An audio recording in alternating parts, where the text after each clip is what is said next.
এক শহরে দুই প্রতিবেশী থাকত। একজনের নাম ছিল অনিক আর অন্যজনের নাম সুজন।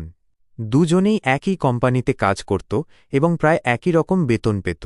বাইরে থেকে দেখলে মনে হতো অনিকের জীবন অনেক বেশি সফল আর জমকালো। অনিকের শখ ছিল দামি জিনিস কেনা। প্রতি বছর সে তার গাড়ি বদলাত, ব্র্যান্ডেড ঘড়ি কিনত এবং তার বাড়িতে নিত্য নতুন আধুনিক গ্যাজেট আসত। তার একটাই লক্ষ্য ছিল অন্যের চোখে নিজেকে সফল প্রমাণ করা। সে বিশ্বাস করত যত বেশি দামি জিনিস সে দেখাবে তত বেশি মানুষ তাকে সম্মান করবে। কিন্তু সে জানত না মানুষ তার জিনিসগুলোকে পছন্দ করে, তাকে নয়। অনিক এসব কিনতে গিয়ে নিজের সঞ্চয় প্রায় শূন্য করে ফেলেছিল। তার আয়ের বেশিরভাগ অংশই খরচ হয়ে যেত বিলাসবহুল জীবনযাত্রা বজায় রাখতে। সে সবার সামনে ধনী সেজে থাকত, কিন্তু ভেতরে ভেতরে সে ছিল ঋণের জালে জড়ানো এক মানুষ।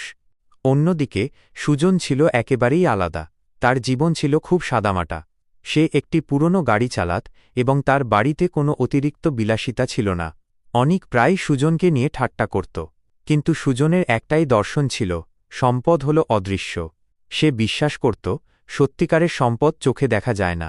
সুজন তার আয়ের একটি বড় অংশ নিয়মিত বিনিয়োগ করত, যা ধীরে ধীরে বৃদ্ধি পাচ্ছিল। সে অযথা ঝুঁকি নিত না। তার কাছে অর্থ ছিল ভবিষ্যতের নিরাপত্তার জন্য, আকস্মিক সংকট মোকাবেলার জন্য এবং সর্বোপরি তার নিজের সময়ের উপর নিয়ন্ত্রণ প্রতিষ্ঠার জন্য। একদিন শহরে এক অর্থনৈতিক মন্দা এল। অনিকের কোম্পানি লোকসান করতে শুরু করল এবং তার চাকরি চলে গেল। তার হাতে কোনো সঞ্চয় ছিল না, তাই সে সম্পূর্ণ দিশেহারা হয়ে পড়ল। তার বিলাসবহুল জীবনযাত্রা এক নিমেষে ভেঙে পড়ল এবং সে বুঝতে পারল তার এতদিন ধরে সাজানো ধনী হওয়ার অভিনয় ছিল সম্পূর্ণ ফাঁপা। ঠিক সেই সময় সুজন তার জীবনের সবচেয়ে বড় শান্তি পেল।